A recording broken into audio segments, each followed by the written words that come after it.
बहुत बहुत स्वागत है सूबे दियां प्रमुख सियासी और समाजिक खबरों के इस खास बुलेटिन पंजाब इस वेले दे विच। बुलेटिन की शुरुआत करते हैं सब तो अहम खबर के नाल।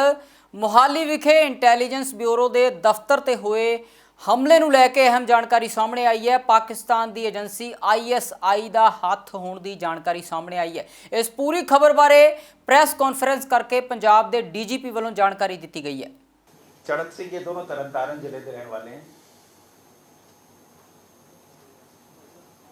निशान सिंह ने इसके जोड़े मेन दो असी कह सकते हैं, दो जोड़े बंदे जोड़े आए सी जिन्होंने इंसीडेंट किया है, इन्हों सारी शेल्टर प्रोवाइड करने का काम और खास करके मोस्टली अमृतसर इलाके ये निशान सिंह ने किया है। अपने घर भी ते नाल दो होर घरों के भी, एक कंवर बाठ दे ते एक बलजीत कौर दे। कंवर बाठ एंड बलजीत कौर, ये नहीं, ये रिलेटिव नहीं है, ये अलग अलग हैं। ये सारे कॉन्टैक्ट हैं निशान सिंह दे, और निशान सिंह ने अपने घर भी रखा इन्होंने और कंवर बाठ दे भी रखा ते बलजीत कौर दे भी रखा। ना निशान सिंह ने ही इन्हों एक RPG एक लोकेशन ते दसिया सीगा लांडा ने उत्थों रिट्रीव करके इन बंदियां नूं दित्ती, जो कि RPG बाद दे विच बरामद हुई है इंसीडेंट के बाद। निशान सिंह का बड़ा पिछोकड़ यह है, 14-15 केस हैं, अबाउट ए डजन केसेस उस दे विच इन्वॉल्व है और फिलहाल जमानत पे है। अपार्ट फ्रॉम दीज थ्री, निशान सिंह, बलजीत कौर ते कंवर बाठ, एक जड़ा रोल आया है ये है बलजिंदर रैम्बो। ये भी तरनतारन का, एक्चुअली सारा जड़े नाम आ रहे हैं ये तरनतारन साइड के आ रहे हैं। बलजिंदर सिंह, इनू रैम्बो भी कहते सी। हाँ, तो ये रैम्बो ने एक AK-47 रिट्रीव करके जो इस दसिया का निशान सिंह ने, फ्रॉम देयर ही took it and then handed over to Chadhat Singh. ये सारे जड़े नाम दसे हैं, they are all from Tarn Taran Amritsar area. करीब 15 दिन ये लोग जिन्होंने RPG मिल गया सी, AK-47 मिल गई सी, वो इकट्ठी की 2-3 घरों के विच रहे। ये तरनतारन अमृतसर इलाके च लगा के 7 मई को ये उत्थों मूव करते हैं और उसके बाद 9 मई को इत्थे इंसीडेंट होता है। Now the local contact in this area was Jagdeep Kang, जेड़ा कि मोहाली च वेव हाइट एस्टेट दे विच रहिंदा। जगदीप सिंह का तो वेव एस्टेट्स वेव एस्टेट्स उसके विच रहिंदा है। So now he provided the local logistic support and इन्होंने रहने का भी जगह ठीक की।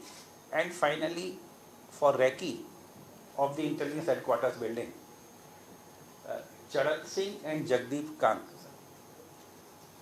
बोथ ऑफ देम विजिटेड, और ये दोनों इकट्ठे वहाँ गए थे और उस एरिया का रैकी करके आए थे। जो कार चली थी, कार में दोनों दिन के टाइम वो वाली गल नहीं जो लास्ट मोमेंट पे हुआ है। रैकी मतलब पहले देख के आ गए कि असी कित्थे जाना है शामी, तो ये देख के आए। And finally for the incident चढ़त सिंह और जिहड़े 2 बंदे बाहरों आए सी, इन तीनों का ये finally they executed the plan. Now let me complete. Now we have arrested 6 people. Punjab Vidhan Sabha के स्पीकर कुलतार सिंह संधवा श्री दरबार साहिब विखे नतमस्तक होए ते मीडिया नूं संबोधन करदिआं उन्होंने नशिਆਂ के खिलाफ पंजाब सरकार की लड़ाई नूं लैके अते महिलावां नूं 1000 रुपए दिते जाण नूं लैके अहम बयान दिता है। सरकार नाल मैं लगातार डायलॉग च रहना जी इहदे बारे, और ਮੁੱਖ ਮੰਤਰੀ ਸਾਹਿਬ ਵੱਲੋਂ ਜਿਹੜੀ ਗੱਲ ਕਹੀ ਗਈ ਹੈ ਕਿ ਜਿਹੜੀਆਂ 75 ਸਾਲਾਂ ਦੀਆਂ ਉਲਝਣਾਂ ਜੀ ਉਹਨਾਂ ਦਾ ਸਿਰਾ ਲੱਭਣ ਵਾਸਤੇ ਕੁਛ ਤਾਂ ਟਾਈਮ ਲੱਗੂਗਾ ਔਰ ਪੰਜਾਬ ਦੇ ਲੋਕ ਮੇਰੇ ਖਿਆਲ ਇਸ ਗੱਲ ਨਾਲ ਸਹਿਮਤ ਵੀ ਹੈਗੇ। ਸਰ ਨਸ਼ੇ ਵਾਸਤੇ ਖਤਮ ਕਰਨ ਵਾਸਤੇ ਕੁਝ ਖਾਸ ਕੀਤਾ ਵਾ, ਜਿਸ ਤਰ੍ਹਾਂ ਉਪਰਾਲਾ ਕੀਤਾ ਗਿਆ ਵੀ ਹਰ ਪਾਸੇ ਪਰਚੇ ਦਰਜ ਕੀਤੇ ਜਾਣ, ਤਾਂ ਲੱਗਦਾ ਹੈ ਕਿ ਜਲਦ ਤੋਂ ਜਲਦ ਖਤਮ ਹੋਏਗਾ ਇਹਦੇ ਨਾਲ?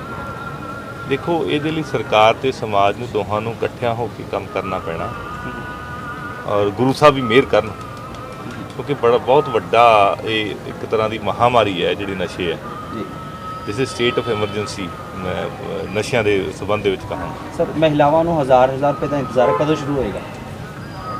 ਇਹਦੇ ਲਈ ਜਿਹੜਾ ਨਾ ਉਹ ਜਾਂਦੇ ਜਾਂਦੇ ਖਜ਼ਾਨੇ ਦਾ ਥੱਲਾ ਹੀ ਲੈ ਗਏ, ਜੀ ਥੱਲਾ ਲੱਗ ਜੇ ਖਜ਼ਾਨੇ ਦੀ ਰੌਣਕ ਹੋ ਜਾਣਾ ਠੀਕ ਆ। ਤੇ ਗੱਲ ਕਰਦੇ ਹਾਂ ਨਵਜੋਤ ਸਿੰਘ ਸਿੱਧੂ ਦੀ, ਜੋ ਖੇਮਕਰਨ ਦੇ ਪਿੰਡ ਮਹਿਦੀਪੁਰ ਪਹੁੰਚੇ, ਜਿੱਥੇ ਉਹਨਾਂ ਨੇ ਨਸ਼ੇ ਦੀ ਓਵਰਡੋਜ਼ ਕਾਰਨ ਅਕਾਲ ਚਲਾਣਾ ਕਰ ਗਏ ਨੌਜਵਾਨ ਦੇ ਪੀੜਿਤ ਪਰਿਵਾਰ ਦੇ ਨਾਲ ਮੁਲਾਕਾਤ ਕੀਤੀ ਹੈ। 60 ਦਿਨਾਂ 'ਚ 60 ਦਿਨ ਹੋਏ ਨਹੀਂ ਹੋਣੇ ਵਾਲੇ, 60 ਦਿਨਾਂ ਦੇ ਵਿੱਚ ਉਨੀਆਂ ਹੀ ਮੌਤਾਂ ਹੋ ਗਈਆਂ ਜੀ। ਕਿਸਾਨ ਵੀ ਕਰੀਬ 30 ਤੇ 50-60 ਲਾਅ ਐਂਡ ਆਰਡਰ ਦੇ ਨਾਲ ਬੰਦੇ ਚਲੇ ਗਏ। 200 ਬੰਦਾ ਰੱਬ ਨੂੰ ਪਿਆਰਾ ਹੋ ਗਿਆ, ਪਤਾ ਨਹੀਂ ਕਿੰਨੇ ਛੱਡ ਜਾਈਏ। ਇਹਨੂੰ ਸਾਨੂੰ ਫੇਰਾ ਪਾਉਣਾ ਪਊਗਾ ਔਰ ਇਹ ਪਹਿਲਾਂ ਵੀ ਹਾਈ ਕੋਰਟ ਦੀ ਆਬਜ਼ਰਵੇਸ਼ਨ ਹੈ, ਹਾਈ ਕੋਰਟ ਦੇ ਨਾਲ STF ਦੀ ਆਬਜ਼ਰਵੇਸ਼ਨ ਹੈ ਕਿ ਪੁਲਿਸ, ਡਰੱਗ ਪੈਡਲਰ ਤੇ ਪੋਲੀਟੀਸ਼ੀਅਨ ਇਹਨਾਂ ਦਾ ਨੈਕਸਸ ਹੈ, ਟੁੱਟਣਾ ਚਾਹੀਦਾ। ਤਾਂ ਹੀ ਇਹ ਜਿਹੜੇ ਬੋਝ ਨੇ ਜਿਹੜੇ ਬਾਪੂ ਦੇ ਸਿਰ ਤੇ ਅੱਜ ਤੇ ਬਾਪ ਦੇ ਘਨੇੜਿਆਂ ਦੇ ਉੱਤੇ ਪੁੱਤਰ ਦਾ ਜਨਾਜ਼ਾ, ਤਾਂ ਹੀ ਹਲਕੇ ਹੋਣਗੇ। ਮੈਂ ਇੱਥੇ ਇਸ ਕਰਕੇ ਜ਼ਿਆਦਾ ਆਇਆ ਹਾਂ ਕਿ ਕੱਲ ਨੂੰ ਇਹ ਜਿਹੜੀ ਅੱਗ ਇੱਥੇ ਲੱਗੀ ਇਸ ਘਰ 'ਚ, ਇਹ ਕਿਸੇ ਹੋਰ ਘਰ 'ਚ ਨਾ ਲੱਗੇ। ਇਹਨੂੰ ਖਤਰੇ ਨੂੰ ਆਇਆ ਖੜਾ ਹੈ, ਦਰਿਆ ਵਗਦਾ ਹੈ, ਇਹਨੂੰ ਕਿਸ ਤਰ੍ਹਾਂ ਟਾਲਣਾ ਹੈ, ਇਹ ਵੱਡੇ ਸਵਾਲ। ਔਰ ਇਹਨਾਂ ਸਵਾਲਾਂ ਦੇ ਉੱਤੇ ਮੈਂ ਆਉਣ ਵਾਲੇ ਕੁਝ ਦਿਨਾਂ ਦੇ ਵਿੱਚ ਬੋਲੂੰਗਾ ਔਰ ਗਹਿਨ ਚਿੰਤਨ ਦੇ ਨਾਲ ਔਰ ਹੱਲ ਲੈ ਕੇ ਬੋਲੂੰਗਾ। सरकार ये बनी 6 महीने होए, 5 साल बड़े लंबे, सरकार ਨੂੰ ਕੀ ਸਲਾਹ ਦਿੰਦੇ ਜਾਂ ਨਹੀਂ ਸਲਾਹ ਬਿਲਕੁਲ ਜਦੋਂ ਦੇਣੀ ਹੋਊਗੀ ਉਦੋਂ ਬੋਲਾਂਗੇ। ਮੈਂ ਕੋਈ ਦੇਖੋ ਤੁਹਾਨੂੰ ਮੈਂ ਕੀ ਕਿਹਾ, 3 ਸਰਕਾਰਾਂ ਦੀ ਗੱਲ ਕੀਤੀ ਹੈ। ਪਹਿਲਾਂ ਬਾਦਲ ਸਰਕਾਰ, ਫਿਰ ਕੈਪਟਨ ਸਰਕਾਰ, ਹੁਣ ਤੀਸਰੀ ਆਈ ਹੈ। ਉਹਨੂੰ ਠੱਲ ਕਿਉਂ ਨਹੀਂ ਪੈ ਰਹੀ, ਇਸ ਗੱਲ ਦੇ ਉੱਤੇ ਚਿੰਤਨ ਹੋਣਾ ਚਾਹੀਦਾ ਔਰ ਇਹਦੇ ਤੇ ਹੀ ਆਵਾਜ਼ ਚੁੱਕੋ। ਤੇ ਉਧਰ ਲੁਧਿਆਣਾ ਵਿਖੇ 14 ਮਈ ਨੂੰ ਬੀਜੇਪੀ ਦੇ ਰਾਸ਼ਟਰੀ ਪ੍ਰਧਾਨ JP ਨੱਡਾ ਆਉਣਗੇ, ਜਿੱਥੇ ਉਹ ਬੀਜੇਪੀ ਦੇ ਵਰਕਰਾਂ ਤੇ ਆਗੂਆਂ ਨੂੰ ਸੰਬੋਧਨ ਕਰਨਗੇ।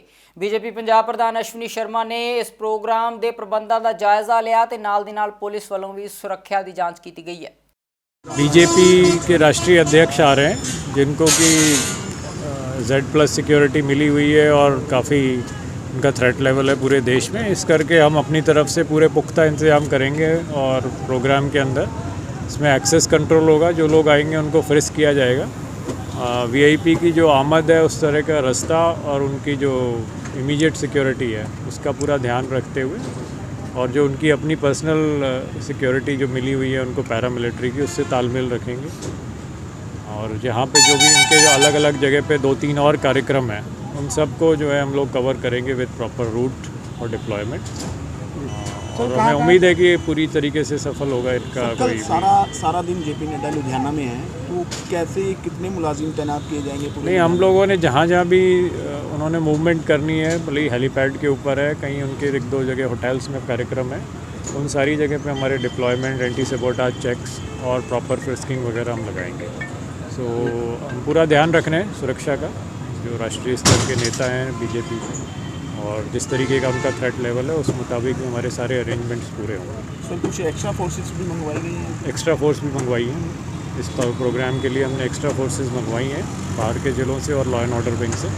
इन सब का हम डिप्लॉयमेंट करेंगे क्योंकि कई जगह प्रोग्राम है, उस करके हमें सपोर्ट की ज़रूरत है। सर टोटल अप्रॉक्स कितने टोटल अपने जो देखिए ये तो मैं एग्जैक्ट नहीं बता सकता कोई सिक्योरिटी प्रबंध के बारे, पर हम लोगों ने जो है पूरे पुख्ता किए हैं, और जहाँ जहाँ हमें लगता है जितनी आवश्यकता है उस मुताबिक पूरी हमने डिप्लॉयमेंट करी है। देखो हमने पहले से ही पूरी जिम्मेदारी फिक्स करी हुई है। कोशिश है हमारा लगातार प्रेशर बढ़े। जो इस तरीके की एक्टिविटीज़ कर रहे हैं मैं उनको वार्न भी करना चाहता हूँ कि वो बिल्कुल या तो ये लुधियाना शहर छोड़ दें या अपनी एक्टिविटीज़ जो है हम जहाँ भी पता चलती है हमारी तरफ से उन पर कार्रवाई होगी। जिन्होंने भी कोई संपत्ति बनाई है इस तरीके की गैरकानूनी, हम उन सबको जब्त करेंगे और लगातार इस चीज़ पे हमारी मुहिम पूरी तेज़ होगी। ਲੁਧਿਆਣਾ ਦੇ ਨੂਰਾਵਾਲਾ ਰੋਡ ਵਿਖੇ ਲੋਕਾਂ ਨੇ ਟੁੱਟੀ ਸੜਕ ਤੋਂ ਪਰੇਸ਼ਾਨ ਹੋ ਕੇ ਰੋਸ ਪ੍ਰਦਰਸ਼ਨ ਕੀਤਾ। ਲੋਕਾਂ ਨੇ ਮੰਗ ਕੀਤੀ ਹੈ ਕਿ 15 ਸਾਲਾਂ ਤੋਂ ਟੁੱਟੀ ਹੋਈ ਸੜਕ ਦੀ ਜਲਦ ਮੁਰੰਮਤ ਕਰਵਾਈ ਜਾਵੇ।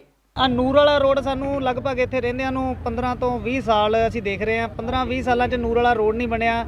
ਸਾਰੀਆਂ ਸਰਕਾਰਾਂ ਨੂੰ ਸਮੇਂ-ਸਮੇਂ ਦੇ ਸੀਐਮ ਸਾਹਿਬ ਨੂੰ ਐਪਲੀਕੇਸ਼ਨਾਂ ਭੇਜੀਆਂ, ਸਮੇਂ-ਸਮੇਂ ਦੇ PWD ਮਿਨਿਸਟਰਾਂ ਨੂੰ ਐਪਲੀਕੇਸ਼ਨਾਂ ਭੇਜੀਆਂ, ਲੇਕਿਨ ਕਿਸੇ ਨੇ ਸਾਡੇ ਰੋਡ ਦੀ ਸਾਰ ਨਹੀਂ ਲਈ। ਅਸੀਂ ਅੱਜ ਮਜਬੂਰ ਹੋ ਗਏ ਔਰ ਆ ਲੋਟੇ ਲੈ ਕੇ ਅਸੀਂ ਅੱਜ ਰੋਡ ਤੇ ਉਤਰੇ ਆਏ। ਲੋਕਾਂ ਕੋਲ ਚੰਦਾ ਮੰਗ ਰਹੇ ਹਾਂ ਰੋਡ ਦੇ ਲਈ ਤਾਂ ਜੋ ਰੋਡ ਬਣਾਇਆ ਜਾਵੇ। ਅਸੀਂ ਤੁਹਾਡੇ ਥਰੂ ਹਲੇ ਵੀ ਸਰਕਾਰ ਨੂੰ ਕਹਿਣਾ ਚਾਹੁੰਦੇ ਹਾਂ ਕਿ ਸਾਡੀ ਸਾਰ ਲਈ ਜਾਵੇ, ਸਾਡੀ ਕਲੋਨੀ ਨੂੰ ਦੇਖਿਆ ਜਾਵੇ। ਸਾਡਾ ਨੂਰ ਵਾਲਾ ਰੋਡ ਇਹ ਇਕੱਲੇ ਸਾਡੀ ਕਲੋਨੀ ਨੂੰ ਨਹੀਂ ਰਲਦਾ, ਇਹ ਅੱਗੇ ਲਗਭਗ 40 ਪਿੰਡਾਂ ਨੂੰ ਰਾਸਤਾ ਜਾਂਦਾ ਹੈ। ਸਿੱਧਾ ਰਾਹੋਂ ਰੋਡ ਨੂੰ ਵੀ ਰਾਸਤਾ ਨਿਕਲਦਾ, ਸਿੱਧਾ ਲਾਡੂਵਾਲ ਨੂੰ ਵੀ ਰਾਸਤਾ ਨਿਕਲਦਾ ਹੈ। ਇਹ ਸਾਡਾ ਰੋਡ ਬਣਾਇਆ ਜਾਵੇ। ਤੁਹਾਡੇ ਥਰੂ ਇਹੀ ਅਪੀਲ ਕਰਨੀ ਚਾਹੁੰਦੇ ਹਾਂ। ਸੜਕ ਦੀ ਕੀ ਦਿੱਕਤ ਹੈਗੀ ਜਿਹੜੀ ਕਿ ਇਸ ਟਾਈਮ ਤੇ ਤੁਹਾਨੂੰ ਸੜਕ ਤੇ ਆਉਣਾ ਪਿਆ? ਸਰ, ਲੋਕਾਂ ਦੀਆਂ ਸੜਕਾਂ ਦੇ ਵਿੱਚ ਖੱਡੇ ਹੁੰਦੇ ਆ, ਸਾਡੀਆਂ ਖੱਡਿਆਂ 'ਚ ਸੜਕਾਂ ਤੁਸੀਂ ਦੇਖ ਕੇ ਆਏ ਹੋਵੋਗੇ, ਪਿੱਛੋਂ ਤੁਸੀਂ ਚੱਲਦੇ ਆਏ ਹੋ, ਸਾਡੇ ਖੱਡਿਆਂ ਦੇ ਵਿੱਚ ਸੜਕ ਬਣੀ ਹੋਈ ਹੈ। ਕਦੇ ਈ ਰਿਕਸ਼ਾ ਪਲਟ ਜਾਂਦਾ ਵਾ। ਇੱਥੇ ਮੇਰਾ ਇੱਕ ਦੋਸਤ ਖੜਾ ਵਾ, ਉਹਦੀ ਮੰਮੀ ਵਿਚਾਰੇ ਈ ਰਿਕਸ਼ੇ ਤੋਂ, ਆਹ ਮੁੰਡਾ ਖੜਾ ਵਾ, ਇਹਦੇ ਮੰਮੀ ਵਿਚਾਰੇ ਈ ਰਿਕਸ਼ੇ ਤੋਂ ਗਿਰ ਗਏ ਔਰ ਉਹਨਾਂ ਦੀਆਂ ਲੱਤਾਂ ਫ੍ਰੈਕਚਰ ਹੋ ਗਈਆਂ, ਜਿਹਦੇ ਤੇ 1.5 ਤੋਂ 2 ਲੱਖ ਰੁਪਇਆ ਉਹ ਖਰਚ ਚੁੱਕੇ ਆ। ਗਰੀਬ ਫੈਮਿਲੀ ਆ, ਇਹਨਾਂ ਦੇ ਈ ਰਿਕਸ਼ੇ ਪਲਟੇ, ਹੋਰ ਕਈ ਬੱਚਿਆਂ ਦੇ ਸੱਟਾਂ ਨਿਕਲੀਆਂ। ਇੱਕ ਕੱਲ ਬੰਦਾ ਆਇਆ, ਉਹਦੇ ਵਿਚਾਰੇ ਦੀ ਬਾਂਹ ਟੁੱਟੀ ਸੀ। ਇੱਥੇ ਜੇ ਆਪਾਂ ਬਾਈਕ ਤੇ ਬੱਚੇ ਨੂੰ ਲੈ ਕੇ ਜਾ ਰਹੇ ਹਾਂ, ਪਿੱਛੇ ਦੇਖਣਾ ਪੈਂਦਾ ਵੀ ਬੱਚੇ ਨੂੰ ਬੈਲਟ ਪਾ ਲਈਏ या कुछ कर लिए, बच्चा पिछों गिरी ना जाए। एडे एडे खड्डे हैं। क्या करना चाहते हैं सर? ये रोड के चक्कर में तो सर हम लोग तो पब्लिक परेशान होती है इस चीज़ के ऊपर। कोई फायदा तो है नहीं चीज़। रोड बन रही है तो मगर ना रोड बनता है ना, गड्ढे इतने हैं कि बड़े गाड़ी तो घुटती है, गाड़ी के ब्रेकर टूट जाना, पब्लिक बच्चे के परेशान होना, बच्चे गिर जाते गड्ढे के वजह से। काफ़ी तो नुकसान होता है इसके ऊपर। नुकसान का सामना बहुत बुरा हाल है जी। पता नहीं चलता टोए टिब्बे का, पता नहीं चलता मीह आंदा तो पता ही नहीं चलता टोए टिब्बे का जी। ਨਾਲ ਹੀ ਪਲਟਣ ਨੂੰ ਕਰਦੀ ਹੈ ਜੀ ਗੱਡੀ। ਇਹ ਗੱਡੀਆਂ ਦਾ ਨੁਕਸਾਨ ਵੀ ਹੁੰਦਾ, ਬਹੁਤ ਜ਼ਿਆਦਾ ਨੁਕਸਾਨ ਹੁੰਦਾ ਜੀ। ਤੁਹਾਡਾ ਵੀ ਕੋਈ ਨੁਕਸਾਨ ਹੋਇਆ? ਹਾਂਜੀ ਹਾਂਜੀ, ਆਹ ਦੇਖੋ ਜੀ ਪਲੇਟ ਪਈ ਹੋਈ ਹੈ ਮੇਰੇ। ਇਹ ਕਿਸ ਤਰ੍ਹਾਂ ਪਲੇਟ ਪਈ? ਇਹ ਪਲਟ ਗਿਆ ਸੀਗਾ ਈ ਰਿਕਸ਼ਾ ਜੀ। ਹਾਂਜੀ ਹਾਂਜੀ। ਕੀ ਹੁਣ ਜਿਹੜੀ ਸੜਕ ਇਦਾਂ ਦੇ ਮਕਾਨ ਵਾਸੀ ਬੈਠੇ ਨੇ, ਧਰਨਾ ਲਗਾਇਆ, ਮੰਗ ਕਰ ਰਹੇ ਨੇ, ਪੈਸਿਆਂ ਦੇ ਦਾਨ ਪਾਤਰ ਲਗਾਏ ਨੇ ਸੜਕ ਬਣਾਉਣ ਨੂੰ ਲੈ ਕੇ, ਕੀ ਕਹਿਣਾ ਚਾਹੁੰਦੇ ਹੋ? ਕਹਿਣਾ ਕੀ ਜਾਂਦੇ, ਪ੍ਰਧਾਨ ਕਰਨਗੇ ਜੋ ਇੱਥੇ ਦੇ ਹੈਗੇ ਆ। ਬਣਵਾਉਣੀ ਹੈ ਜੀ ਸੜਕ ਤਾਂ ਬਣਵਾਉਣੀ ਹੈ। ਜਿਹੜੀਆਂ ਸਰਕਾਰ ਤਾਂ ਕਰਦੀ ਨਹੀਂ ਹੈਗੀ, ਸਰਕਾਰ ਹੀ ਕਰੇਗੀ। ਤੇ ਜਿੱਦਾਂ ਤੁਹਾਡਾ ਨੁਕਸਾਨ ਹੋਇਆ, ਹੋਰ ਕੋਈ ਇਦਾਂ ਦਾ ਨੁਕਸਾਨ ਨਾ ਹੋਵੇ, ਇਸ ਤੋਂ ਚੰਗਾ ਸੜਕ ਹੀ ਬਣ ਜੇ ਬਸ। ਸਾਨੂੰ ਬਹੁਤ ਦਿੱਕਤ ਹੁੰਦੀ ਆ, ਰੋਡ ਟੁੱਟੇ ਹੋਏ ਨੇ, ਐਕਟਿਵਾ ਕਈ ਵਾਰ ਜੰਪ ਕਰਕੇ ਬੰਦਾ ਡਿੱਗ ਵੀ ਜਾਂਦਾ ਨੀਚੇ। ਇਹ ਸਰਕਾਰ ਨੂੰ ਚਾਹੀਦਾ ਕਿ ਰੋਡ ਬਣਾਉਣਾ ਚਾਹੀਦਾ। ਅੱਜ ਨੌਜਵਾਨ ਖੜੇ ਨੇ ਸੜਕਾਂ ਦੇ ਉੱਤੇ, ਸੜਕ ਬਣਾਉਣ ਨੂੰ ਲੈ ਕੇ ਦਾਨ ਪਾਤਰ ਲਗਾਏ ਨੇ, ਕੀ ਕਹਿਣਾ ਚਾਹੁੰਦੇ ਇਹਨਾਂ ਬਾਰੇ? ਕਿ ਉਹਨਾਂ ਦੀ ਮਦਦ ਕਰਨੀ ਚਾਹੀਦੀ ਹੈ, ਰੋਡ ਬਣਾਉਣੇ ਚਾਹੀਦੇ ਨੇ। ਕੀ ਇਹ ਸਰਕਾਰਾਂ ਦਾ ਕੰਮ ਹੈ? ਹਾਂਜੀ, ਸਰਕਾਰਾਂ ਦਾ ਹੀ ਹੈ। ਇੱਥੇ ਦੇ ਨੌਜਵਾਨ ਆਪਣੀ ਦਿਹਾੜੀਆਂ ਛੱਡ ਕੇ ਇੱਥੇ ਖੜੇ ਨੇ, ਕੀ ਕਹਿਣਾ ਚਾਹੁੰਦੇ ਇਹਨਾਂ ਬਾਰੇ? ਕਿ ਇਹਨਾਂ ਦੀ ਮੰਗ ਪੂਰੀ ਹੋਣੀ ਚਾਹੀਦੀ ਹੈ, ਕੰਮ ਹੋਣੇ ਚਾਹੀਦੇ ਆ। ਜਿਸ ਨੁਕਸਾਨ ਦੀ ਗੱਲ ਕਰਦੇ ਆ, ਐਕਟਿਵਾ ਜਾਂਦੇ ਆ, ਖੱਡੇ ਪਏ ਨੇ, ਕਿੰਨਾ ਕੁ ਨੁਕਸਾਨ ਹੁੰਦਾ ਹੈ ਐਕਟਿਵਾ ਦਾ, ਗੱਡੀਆਂ ਦਾ, ਵੱਡੀਆਂ ਗੱਡੀਆਂ ਦਾ? ਬਹੁਤ ਜ਼ਿਆਦਾ ਨੁਕਸਾਨ ਹੁੰਦਾ ਹੈ। ਕੀ ਸਰਕਾਰ ਨੂੰ ਕੀ ਚਾਹੀਦਾ ਹੈ ਕਿ ਸੜਕਾਂ ਬਣਾਉਣੀਆਂ ਚਾਹੀਦੀਆਂ? ਹਾਂਜੀ, ਬਣਾਉਣੀਆਂ ਚਾਹੀਦੀਆਂ।